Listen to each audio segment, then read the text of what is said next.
नमस्कार दोस्तों, कार्मिक एस्ट्रो में आपका स्वागत है। और आज हम बात करने वाले हैं मंगल दोष के बारे में, यानी मांगलिक जिसे कहा जाता है।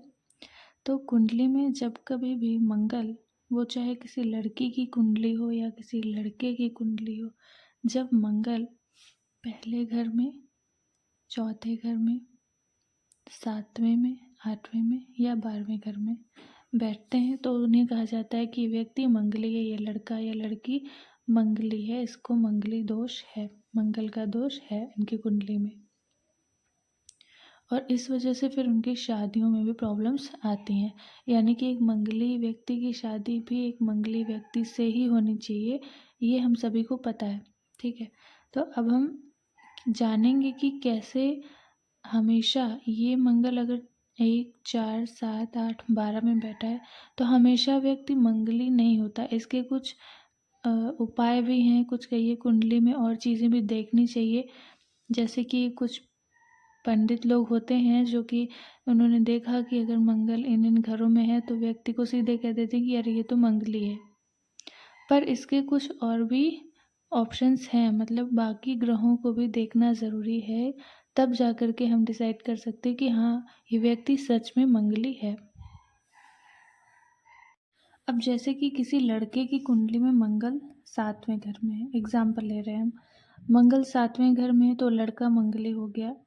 और लड़की की कुंडली में, यानी कि जिससे उनका विवाह होने वाला है, कुंडली मिलान हो रही है, उसकी कुंडली के 7वें घर में मंगल या फिर कोई पाप ग्रह या कहिए शनि आकर बैठ गए हैं सेम उसी घर में जिसमें कि इनका मंगल मंगली बना रहा है, तो यहाँ पर ये मंगल दोष खत्म हो जाता है। मतलब मंगलिक का जो असर है इस विवाह पर नहीं पड़ता है, तो इस विवाह को किया जा सकता है। अब तीसरी बात ये देखेंगे, अगर किसी की कुंडली में मंगल पहले घर में है तो ये व्यक्ति तो मंगली हो गया, क्योंकि पहले घर में मंगल हो तो व्यक्ति मंगली हो जाता है। लेकिन अगर यहाँ पर मेष राशि यानी कि 1 नंबर लिखा हुआ है या मकर राशि यानी 10 लिखा हुआ है तो ये मांगलिक दोष नहीं माना जाता, ये मांगलिक दोष नहीं होता है। अब इसका रीज़न क्या है?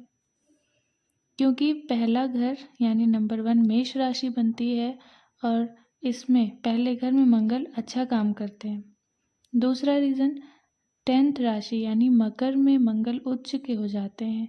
इस वजह से अगर ये 2 नंबर लिखे हुए हैं और वो मंगल यहाँ पर है पहले घर में, तो ये भी मांगलिक दोष नहीं माना जाएगा। अगली कंडीशन क्या होगी?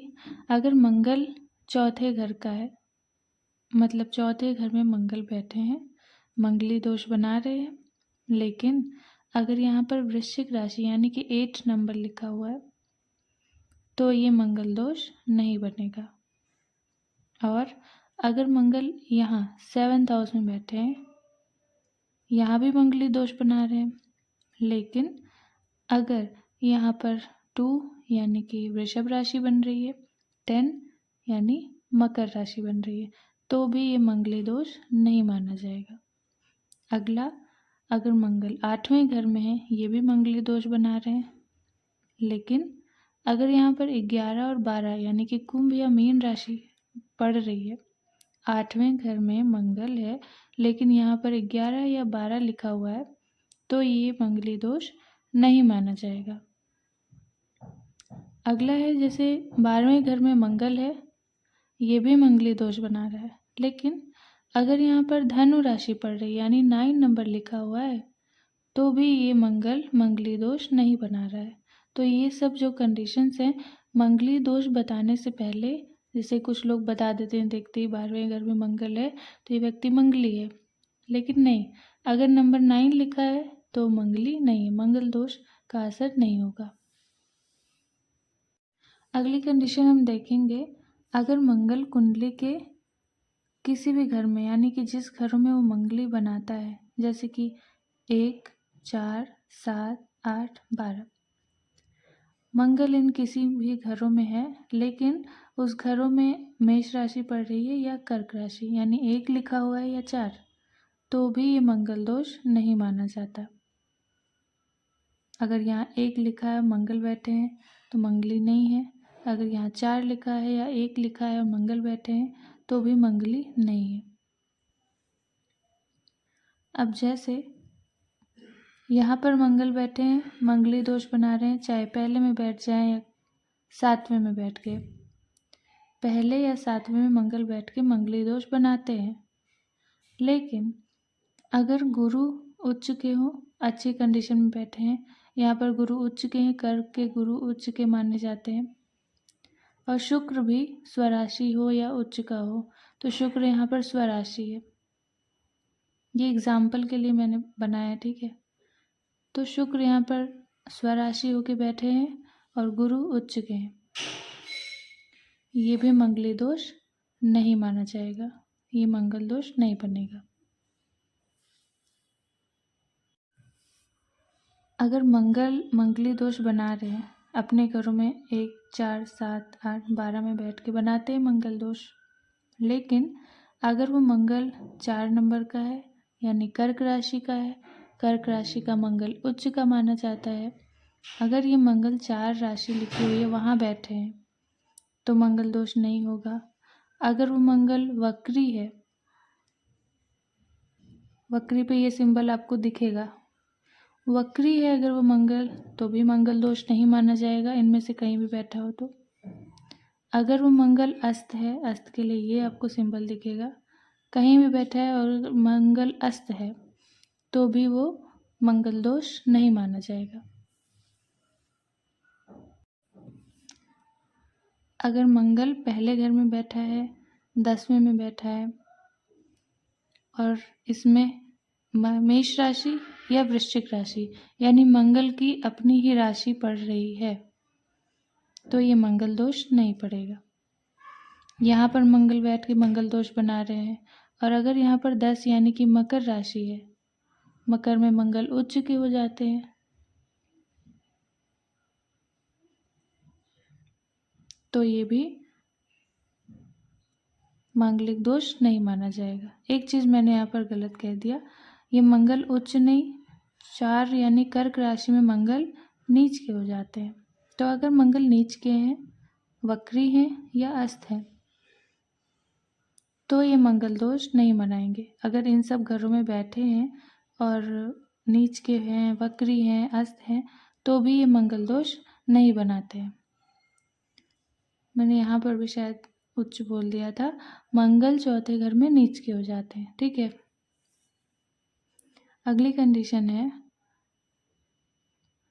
मंगल गुरु के साथ बैठे हों, मंगल चंद्र के साथ बैठे हों, या फिर मंगल किसी भी पाप ग्रह यानी राहु के साथ चलिए बैठे हैं तो ये मंगल दोष नहीं बनाते हैं। अगर मंगल 1, 4, 7, 8, 12 में हो लेकिन इन अच्छे शुभ ग्रहों के साथ गुरु, चंद्र और पाप ग्रह राहु इसके साथ बैठे हैं तो भी ये मंगल दोष नहीं बनाते हैं। अगर अगला एग्जाम्पल है ये, अगर केंद्र और त्रिकोण, ये आपको सभी को पता है, केंद्र और त्रिकोण में शुभ ग्रह बैठे हैं और 3, 6, 11 में पाप ग्रह बैठे हैं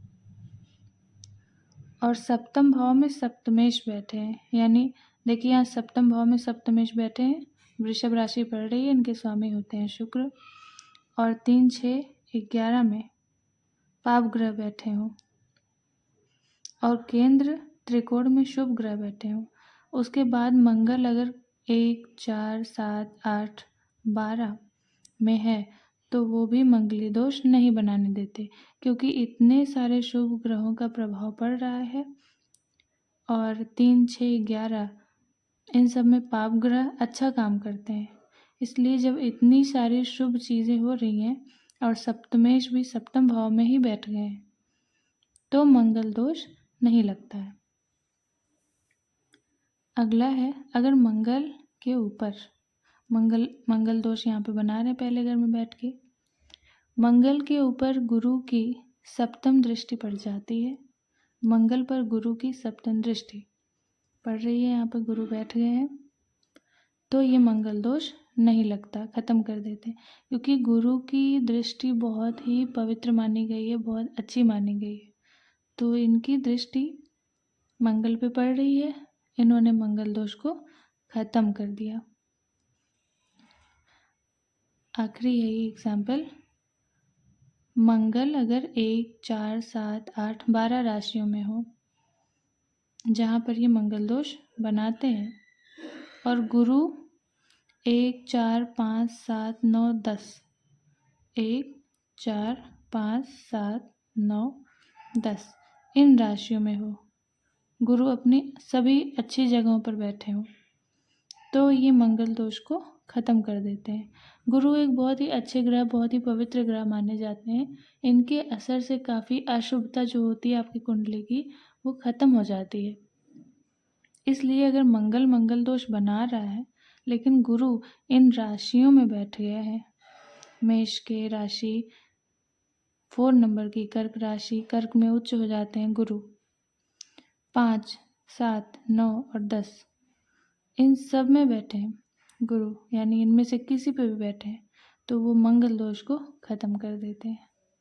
तो आज की वीडियो में हमने बहुत कुछ आपको बताया कि बहुत सारे लोग कहते हैं कि इस घर में मंगल बैठ गया, अब तो मंगली हो गया ये व्यक्ति। तो वो जो भी जानकारियाँ थी जिनको आपको भ्रमित किया जाता है बताकर कि इस घर में बैठ गया मंगल तो मंगली हो गए, तो आपको मैंने डिटेल में बताया है कि मंगली दोष को असल में कैसे देखा जाता है। तो आज की वीडियो में बस इतना ही। वीडियो पसंद आए तो लाइक शेयर सब्सक्राइब ज़रूर करिएगा। आज के लिए इतना ही, धन्यवाद।